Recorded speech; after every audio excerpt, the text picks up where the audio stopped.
Assalamualaikum and very good day to Doctor. I am Nurfahana binti Fariza. My matric number is 275618.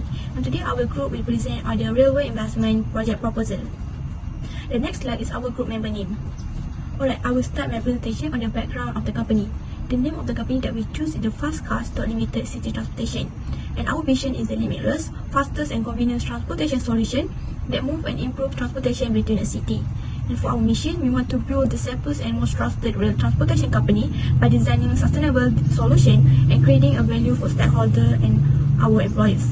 Next, I will explain on the type of service. The type of service that we choose is the high-speed railway or HSR. The Union International des Chemins UIC define a high-speed railway as a faster high-speed rail system than other rail modes. There are 4 categories of SHR, and each of them have their own set of benefit and also a drawback. There are dedicated lines, mid-high-speed lanes, conventional mixed lanes, and fully mixed lanes. The dedicated lanes refer to lanes that is completely isolated from other lanes and has a capacity, safe, and does not have any level of crossing. And for the mid-HSR lanes, they cover more ground and provide more connection. And for the mixed conventional rail, they refer to a road used by both HSR and also the usual train. And lastly, which is a fully mixed line, they use all type of train, but particularly cargo train, and have the greatest flexibility in terms of capacity utilization. Next, I will explain why we choose that particular state, why we choose Australia. Okay, since the 1980s, Australia has been researching a high-speed rail and has proposed several lanes that range between them is roughly 100 km. The high-speed rail design also demands adequate collaboration with infrastructure of Australia, and all jurisdictions must incorporate this system into future Australia planning and investment structure. A high-speed rail system is more than just a mode of transportation. It's all about increasing connectivity among large city and regional centre that will spur the regional development. Next, I will talk on the population of the state.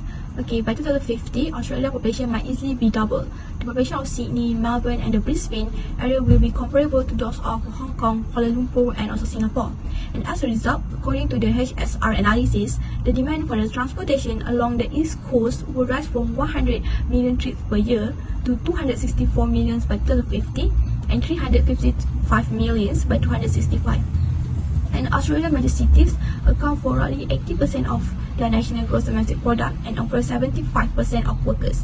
And maintaining and enhancing socio-economic fairness throughout this period is becoming extremely challenging, especially given Australia among the highest population growth in the world. For the last point, I will talk on the demand for the train service. By 2075, an ability of effective high-capacity transportation service within Australia East Coast City will almost certainly outstrip the capacity of existing and plain road, rail and aviation system. Like clearly, Australia has a domestic travel demand to support high-speed rail, which would provide a competitive alternative for the many business travelers that make the trip each day. The HSR is planned to attract 68 million people and occupy 30% of the corridor total kilometer traveled, and also we dominate the medium range by offering a cost-effective option for both short and long journey. Okay, for the natural passenger demand in Australia, actually travel is a vital part of life of Australian people. Across Australia, there are 7.7 million square kilometers, and currently they have 1,800 people. Travel consumers represent a significant portion of the total kilometers traveled each year. When Australia people pack their luggage for a New Year beach vacation, drive expressway for a work event, escape the city for the weekend break, or visit family out of the city. That's all for me. Thank you. I'll pass to the next presenter. Assalamualaikum, my name is Nur Akhlabiti Idris and my number is 27141. Okay, I'm going to explain about rail transport history. The history of society and transportation always relatable. Transport has boosted society growth in several periods, and the technological advancement in vehicle production allows one to track the technical development of manufacturing industries of time. In the middle 18th century, the discovery of the steam engine is the most significant change in transportation since the invention of the wheel. While during the 19th century, while steamships began to govern the world's rivers and oceans, railways swiftly conquered overland transportation. Rail transport played an essential role in passenger transportation, especially in dense populated areas. Rail passenger transport is expected to expand along the main routes from the city centre to the suburbs of urban areas. Australia's rail industry has been influenced by its geography, sparse population, political system, historical role and previous government decisions. In the late 20th century, there have been attempts to create a more coordinated rail transportation system, but the progress is slow and still ongoing. The next slide is about types of rail transport system. Rail terminals have two categories, which are passenger and freight market and shunting functions. Rail stations are classified according to their size and the volume of passenger. Shunting yards are not always terminals because they do now no longer manage passengers or cargo. They are vital elements of rail operations. Types of a rail transport system proposed in this proposal are high-speed rail, and we focus on passenger terminal types. For decades in Australia, high-speed rail has been a contentious issue.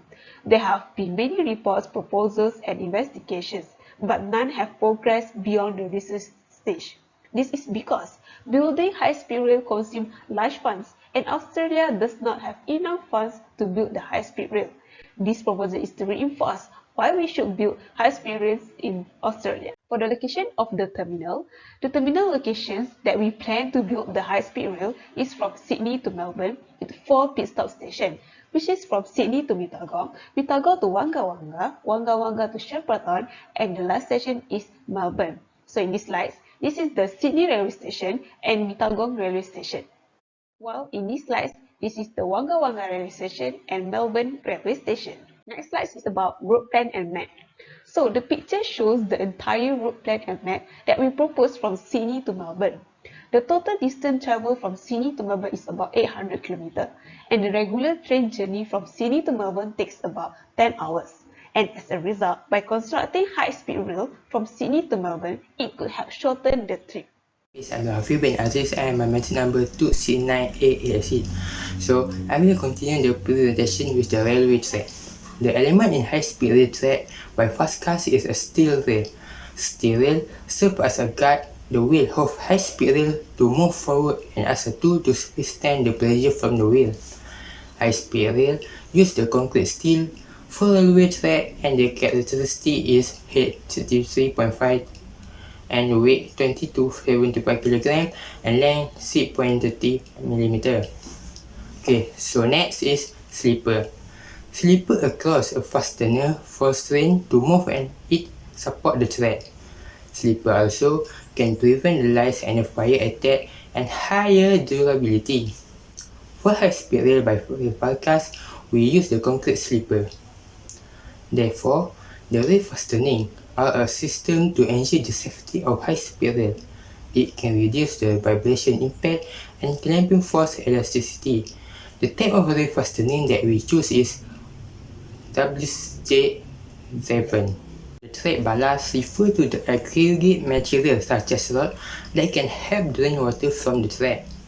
Last but not least, the track gauge refers to the distance between the two steel rails on a railway. For high-speed rail, we use standard gauge which is 145 mm for 4 feet 8 and 1.2 in. Okay, so we move to the next part is rail terminal. For type of rail terminal by high-speed rail is passenger terminal. The location in the Sydney and the Melbourne. For design of the terminal, we use modern style and the side platform. So the type of passenger can use by any user. They can afford the price that have business class and regular class. We also provide the facilities to disabled people. So for expected traffic, we identify that the high-speed rail will start from Sydney and stop at several stations before arrive at Melbourne. So we use the transport impact assessment to measure the possibility of the impact. Last but not least, the traffic flow will separate the entry and the exit space from the terminal. Therefore, the train or the wagon for high-speed rail is the railroad car. So we use the Avilia Liberty coach as our train to move the passenger. The train also includes the USB connection, power outlet, Wi-Fi, accessibility feature and the others. So it can give the more advantage to the passenger. So we move to the motive power part. So motive power refers to the power of ability of the train. So high-speed rail use type of the electricity power. Meanwhile, the power car means self-propelled pallet carrying vehicle. In addition, we also use the pantograph to move the train that refer to device that put on the roof of an electric train to gather the electricity via an overhead tension line. Assalamualaikum warahmatullahi wabarakatuh. My name is Nuraina binti Muhammad Nasir, number matric 272822. We present to you about train operation and management. Firstly, we have a signaling system, which is automatic train protection ATP. ATP, a train with a limit of movement authority, is a new system that able to constantly monitor the speed of the train. This is determined by the train's present speed, braking ability, and the distance it can go before stopping. The system uses a target speed indication and audible warning to advise train driver. It will apply an automatic brake if the driver fails to respond to the warning. Therefore, to avoid speed measurement error, the maximum speed of a numerous speed sensor is frequently used for calculating speed, and the speed control setting value is lower than the ATP permitted speed. Second is safety measure, which is automatic train operation ATO. The ATP and ATO function must be integrated into the high-speed train control system. ATO is an operational safety device that aids in the automation of train operation. The ATO system will handle start the train, enable it to accelerate to the permissible speed, slow it down if necessary due to the speed constraint, and arrive on the destination. The tasks are performed by a variety of technologies, but they all require data connection between both trains, as well as some type of onboard equipment. Third is a human resource, which is human resource technology. The practice of recruit, hiring, employing, and supervising a company personnel is known as a human resource management (HRM). HR technology, or human resource technology, is a wide term that relates to the operating system used to perform a set of fundamental HR operations. Playing the position of HR co-pilot, HR technology makes use of digitalization and automation to speed up the process of talent management, benefit administration, data management, organizing, and research. Fourth is the information system, which is Comprehensive Information System (CIS). A railway system in CIS is used as an integrated system that includes the railbed, bridge and tunnel, track and point, as well as vehicle, engine, and railway operation. Dynamic data is generated in a standard manner in the real time based on the static database to monitor the status of the route and train operating. CIS fulfill the responsibility to guarantee that the railway is secure, comfortable, fast, efficient, and economical. The fact is, in comparison to other modes of transportation, the CIS is more easier to install or manage since all the train travel on the track. Furthermore, it will more easier to install to the new railway system rather than implementing on existing railway system because there are already distant information. Lastly, the financial. The estimated total cost construction for high-speed rail is 700 million ringgit Malaysia, which is spent on rail track, machinery, rail terminal, train wagon, and technology. Details are as in the table. A very good day to Dr. Sohala. I'm Divya Subramaniam and my metric number is 275492. I'll be presenting about the impacts of the development of new railway system in Australia. Firstly, the impact towards community. Increased transfer locations and feeder facilities linking to new high-speed rail corridors might provide general public in remote rural urban communities with more options. High-speed rail is tested electrified alternative to flying and driving. It reduces congestion and boosts productivity. The presence of high-speed rail as a component of Australia's transportation system will improve airport and highway performance. High-speed rail relieves pressure on overcrowded highways and airports, improving overall system performance. By connecting smaller cities with larger cities, high-speed rail facilitates cross-city economic integration and promotes the growth of smaller cities. Secondly, the impact towards environment. High-speed rail is 8 times additional fuel economical than aircrafts and 4 times more efficient than automobile use. It will also reduce greenhouse gas emissions, improve air quality, energy efficiency, revitalize communities, and increase safety. According to a study conducted by Chinese and American economists, high-speed train fuel real estate booms, improve quality of life, reduce air pollution and traffic congestion, and serve as a safety valve for crowded cities, particularly in the developing world. Moving on to the next slide. Next, the impact towards tourism. High-speed rail network improves access to tourist destinations because of the reduction in travel time. A high-speed rail service alters the link between tourists and accessibility. The development of high-speed rail system minimize travel time and enhance accessibility, which can be used to advance tourism development.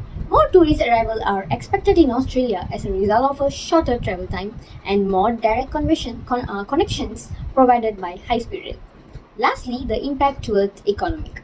It is contending that by bringing cities and regions closer together, economies will benefit from lower overall transportation costs, resulting in increased growth and productivity. It also expands the housing market and relieves pressure on huge housing prices while also contributing significantly to inclusive growth. And with quick employment creation deriving from not only development of rails and related facilities and stations through commercial, residential and industry developments that are spread up along rail lines. High-speed rail promotes long-term economic benefits in general and job growth in particular. Moving on to the next. In conclusion, prior to the pandemic, air travel between Melbourne and Sydney was one of the busiest in the world, with over 9 million passengers flying between two cities each year. Thus, building a high-speed rail is more beneficial to Australia. High-speed rail between Melbourne and Sydney gave various advantages to the country and it will definitely profit them. This success can be attributed to its own transportation efficiency, good standard of security and protection, efficient operation, and environmental responsibility. The implementation of the high-speed rail system in Australia will benefit not only individual citizens but also society and the economy as a whole. That's all from me. Thank you.